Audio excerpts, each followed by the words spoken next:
இன்று அவருடைய சத்தம். எழுதியவர் சகோதரர் சகரியா பூனன் அவர்கள்.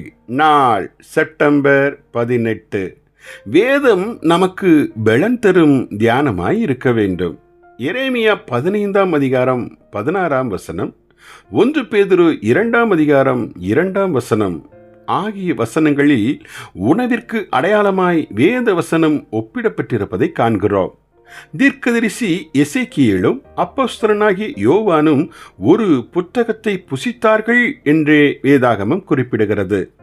எசேக்கியேல் 1ஆம் அதிகாரம் 1 3 வசனங்கள் வரை, வெளிப்படுத்தின விசேஷம் 10ஆம் அதிகாரம் 9, 10 வசனங்களிலே நாம் இதை வாசிக்கிறோம். ஆம், தேவனுடைய மனிதர்கள் தேவனுடைய வார்த்தையை புசித்து ஜீரணம் செய்தார்கள். உணவுதான் நமக்கு பலன் தருகிறது. ஆகவே உணவு இல்லாமல் நம்முடைய சரீரம் பலனடைந்து பாதுகாக்கப்பட முடியாது. போதுமான உணவு இல்லாமல் எலும்பும் தோலுமாய் தன் சரீரத்தில் பலகீனமாய் இருக்கிறவன் நோயை எதிர்த்து நிற்கும் திறன் அற்றவனாகவே இருப்பான். இதை போலவே தேவனுடைய வார்த்தையை அசட்டை செய்து புறக்கணிப்பவனும் தன் ஆவிக்குரிய ஜீவியத்தில் வளர்ச்சி குன்றியவனாய் மாறி அதன் நிமித்தம் சோதனையை எதிர்த்து நிற்பதற்கும் பிசாசின் தாக்குதல்களில் உறுதியாய் நிற்பதற்கும் திராணியற்ற பரிதாப நிலையில் இருப்பான். அதே சமயம் நீங்கள் வேதாகமத்தை வாசித்து விட்டால் மாத்திரமே பலன் கொண்டிருக்க முடியாது. மாறாக நீங்கள் வேதத்தை பிரியமுடன் வாசித்து பின்பு அதை தியானித்து அந்த வார்த்தைகள் உங்கள் இருதயத்தை ஊடுருவி செல்வதற்கு அனுமதித்து அந்த இருதயத்தில் அவ்வசனங்கள் உங்களுக்கே சொந்தமாய் மாறிடவும் வேண்டும்.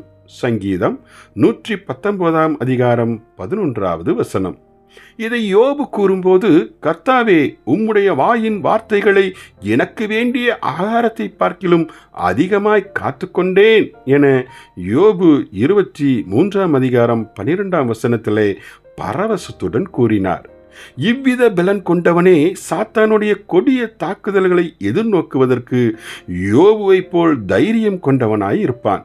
ஆகவேதான் யோபு அடைந்த பல துன்பங்கள் மத்தியிலும் தேவன் மீது அவன் கொண்டிருந்த விசுவாசத்தை இழக்கவே இல்லை.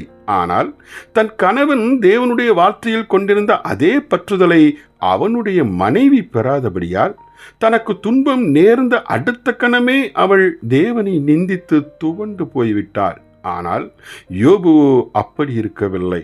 இவ்வாறு தேவனுடைய வார்த்தையை நாள்தோறும் தியானித்து பெற்றுக்கொள்வதனால் கிடைக்கும் பலனை கொண்டு வாழ்வின் ஒவ்வொரு சோதனையையும் நாம் தைரியமாய் எதிர்த்து நின்றுவிட முடியும் என்பதற்கு யோபு ஒரு நல்ல மாதிரியாய் நம் யாவருக்கும் திகழ்கிறார். ஜெபிப்போமா. பரம தகப்பனே, எங்கள் ஆவிக்குரிய வளர்ச்சிக்கு உம் வசனமே எங்களின் ஆன்ம உணவாய் இருக்கிறதே.